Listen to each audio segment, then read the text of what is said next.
Ladies and gentlemen, it's your friend Mike Brady from Oceanliner Designs. Now, I often get asked that classic question, what's your favourite ship? And it's really not an easy one to answer because there's so many obvious historical choices, like the Olympic and the Mauritania, just to name a few. But there's something so captivating about ships that exist today that probably, by all rights, shouldn't. Now, a lot of existing museum ships, and even a few still in service, have cheated the scrapyard, or in more even dramatic cases, horrible tragedies, making their stories all the more fascinating.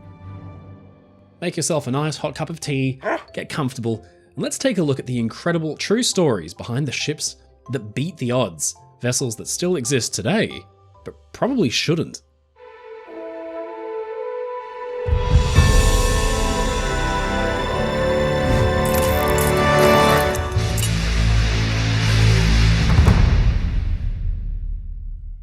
The sad, simple truth is that, as in all things, one day a ship reaches the end of its usefulness and is relegated to the scrapyard.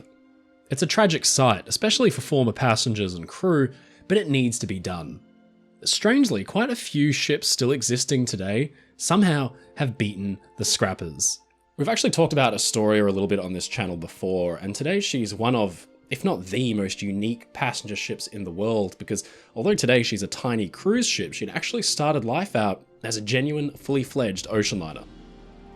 Astoria was originally SS Stockholm, a Swedish America Line ocean liner designed during and built after the Second World War. Now see, back then, Swedish American Line, or SAL, was modernising its fleet, and it needed a lineup of comfortable, small ocean liners designed to carry passengers and a decent amount of cargo.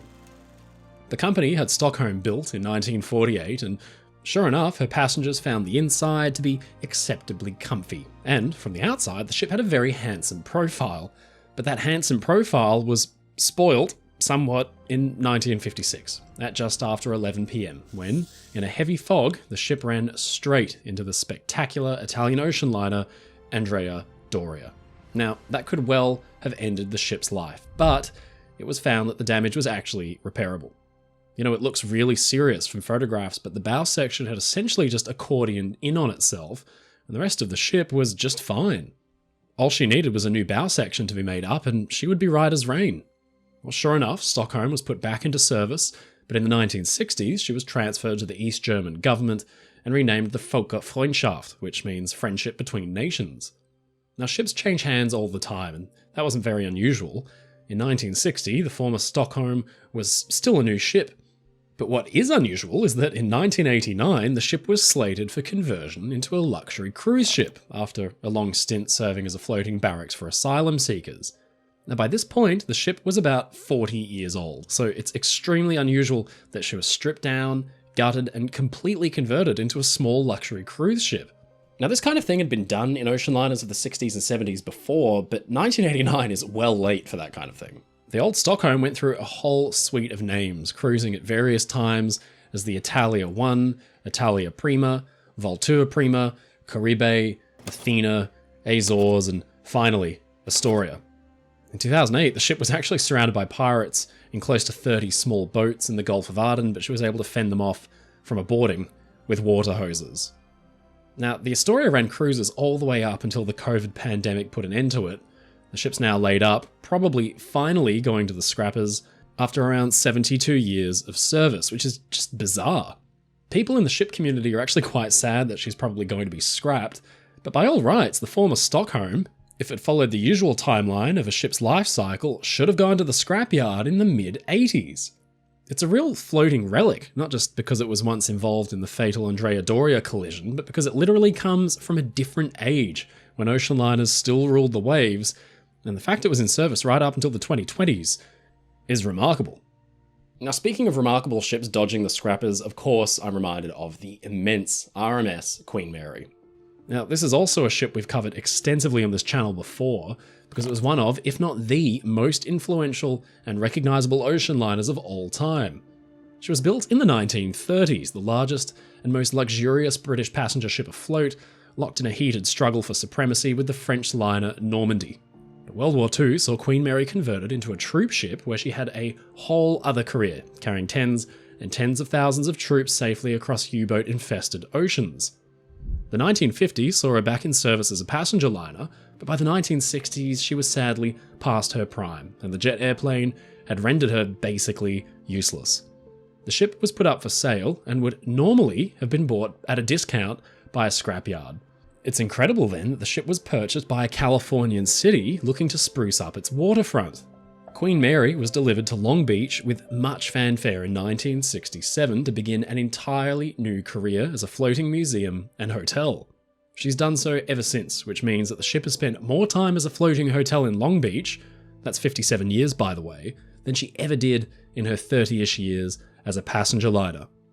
She's had her problems, of course, because an 1,100-foot, 80,000-ton passenger liner was never meant to sit idle like that for so long, and one day she will need to be dismantled. But, for the time being, the Queen can still be visited, which, in and of itself, is absolutely extraordinary. Now, other ships have actually dodged a very different kind of fate, simply rotting away. Often, if scrapping or dismantling the ship proves just too costly, then the ships were just beached on purpose and disposed of by nature. Forgotten about, they were left to the elements and slowly disintegrated. Now, that should have been the end of it, except some bright visionaries can see through the rust and destruction, and they've saved some pretty special ships from certain permanent death. Now, one really incredible example of this is the ship James Craig. This was a 3-masted bark-rigged sailing ship, a cargo vessel, which was, in the 1870s when she was built, the equivalent of a modern-day bulk carrier or container ship. Back then, steam engines hadn't yet become totally standard, and the strong trade winds were still preferred for certain cargoes. James Craig carried Australian grain until the steam engine caught up and rendered her useless when the beautiful sailing ship was laid up as a hulk way back in 1925, and then purposely partially sunk on a Tasmanian beach and forgotten about. Incredibly, a San Francisco maritime museum director named Carl Cotham led the charge in the 1960s to recover the James Craig's rusted, sad iron hulk and turn her back into a beautiful sailing ship once more. Now, I cannot put into words enough how arduous this mission must have been. Sadly, for copyright reasons, I can't actually show you the photos of the ship's condition before her restoration, but give it a quick Google and you'll find out for yourself. Suffice it to say, she was in much, much worse shape than the Lady Elizabeth wreck shown here on screen. Well, after 25 years of hard work, James Craig was restored and repaired. Her towering masts were put back into shape, her hull ripped away and replated. The result was that James Craig could float and sail exactly as she had way back in the 1870s, and to this day, you can still go out on the James Craig for a day trip from Sydney Harbour. I tried to do this in 2021, but we got caught up in a storm and had to almost immediately come back. But if you're ever in the area, I couldn't recommend sailing on the ship more, because to walk her decks and feel the ship roll and pitch is to experience history itself. There's a few other ships like this, like HMS Victory and the Cutty Sark, which we can cover in the future. They shouldn't probably exist today either, but thanks to the incredibly hard work of craftsmen and volunteers, they're still around and you can explore them at your leisure. Now, being left to the elements is one thing, but unfortunately, of course, sinking is probably one of the worst fates a ship can suffer. And there are a few ships around today that should have sunk, but somehow even managed to dodge that. Let me tell you two fascinating stories. The first is the Hikawa Maru, a very rare Japanese ocean liner today moored in Yokohama as a museum ship. I was actually meant to visit and film it for you guys last August, but I busted my ankle and never made it on board. Suffice it to say, the ship is beautifully preserved and a fascinating look at the ocean liners of the Far East. Her story is all the more incredible when you realise she probably should be on the ocean floor.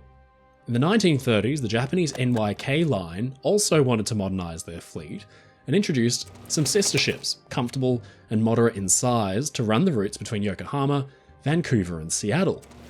Hikawa Maru is a real beauty of a ship, elegant, with long lines and a really old-fashioned archaic counterstern, the same kind that Titanic had sported 20 years prior. Anyway, sadly, world events caught up with the NYK line, and the Second World War saw their ships and virtually all of Japan's passenger vessels pressed into service as hospital ships, troop transports, and auxiliary cruisers. Now, what happened to Japan's merchant fleet in those 4 years of war can barely be described in words. The nation lost a mind-boggling 2,346 merchant ships, virtually all of their beautiful ocean liners and steamships. More than 50% were sunk by US Navy submarines. And when peace was finally declared in 1945, the devastated nation of Japan faced a stark, tragic reality. The entire NYK Line fleet was on the bottom of the ocean, but for one ship, Hikawa Maru. In fact, alongside Takasago Maru, she was the only large passenger ship to survive the war at all. She immediately got to work repatriating troops and civilians, but was soon back in action as an ocean liner with NYK Line as they rebuilt their fleet. Into the 1960s, she completed about 238 voyages and carried around 25,000 passengers. By then, she was 30 years old and, after her arduous wartime service, was a bit creaky. So naturally, as airplanes took over and the ocean liner became superfluous, Hikawa Maru was relegated to use as a floating hotel and museum. Today, you can still visit the ship and walk her decks, which, given the incredible losses sustained by the Japanese merchant fleet, is a pretty incredible thing. Now lastly is a story very close to my heart because it's an Australian story, and it's about a plucky little ship called HMAS Castlemaine. Now this little warship, by all rights, should currently be sitting on the bottom of the Timor Sea, at position approximately 9 degrees 59 minutes and 9 seconds south, and 126 degrees 31 minutes and 46 seconds east. And if that sounds more than a little bit specific, let me explain. Castlemaine was one of 60 identical sister ships built in a rush by the Australian Navy in World War II. The simple truth is that Australia is a very, very big nation with quite a large coastline, and with fairly limited resources, it was really difficult for the Australian Navy to protect it. With German submarines and Japanese warships and aircraft active all over the place, there arose a need for a simple, small, general-purpose vessel that could do all the random jobs that destroyers and cruisers needed to do, short of actually engaging enemy warships. The Bathurst-class corvette was born, and because of the rush in designing and building them, they had a few quirks. For one thing, their hulls were actually riveted and not welded because it was quicker for Australian shipyards to do.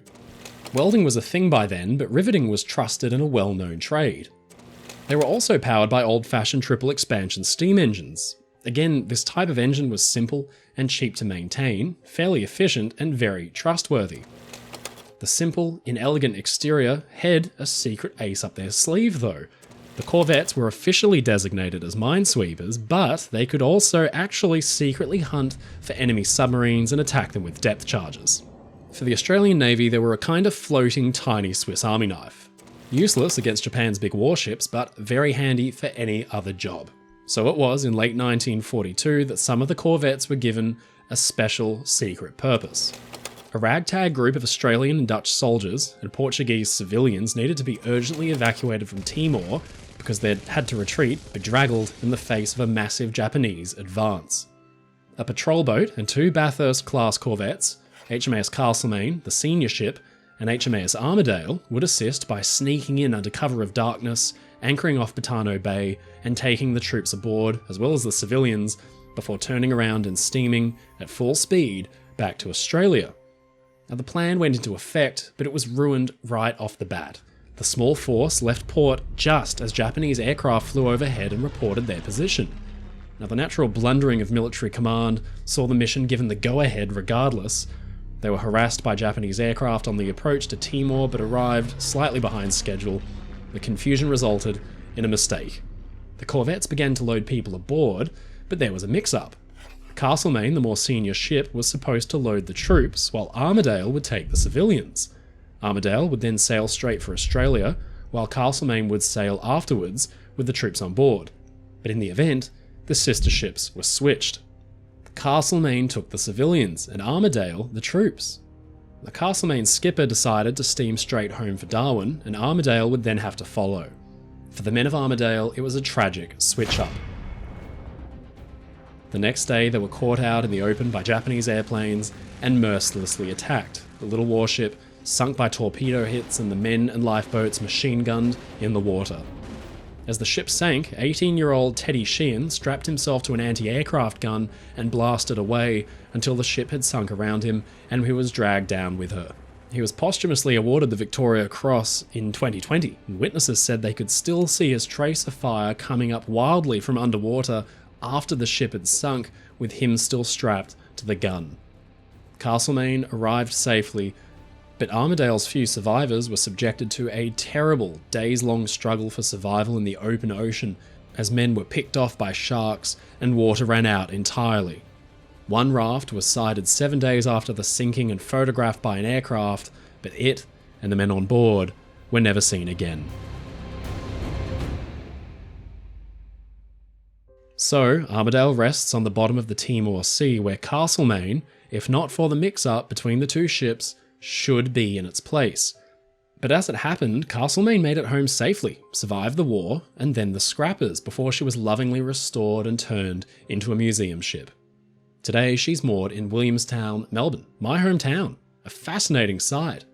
Walking around the ship is chilling because you can't help but imagine the experience of the men aboard Armadale, who should have gone home safe and sound to their loved ones, and you can't escape the eerie realization that Castlemaine is a ship that should, by all rights, be rusting instead on the bottom of the ocean. But fortunately for all of us today, she isn't. Ladies and gentlemen, it's your friend Mike Brady from Oceanliner Designs. Thank you so much for watching this video. If you enjoyed it, please leave a comment below. And don't forget to subscribe to the channel because we get new videos out weekly. If you want to support my work and get really cool perks like behind the scenes and early access, please visit my Patreon in the link in the description below, or sign up as a YouTube member. Come and join the crew. As always, stay safe, stay happy, and I'll see you again next time.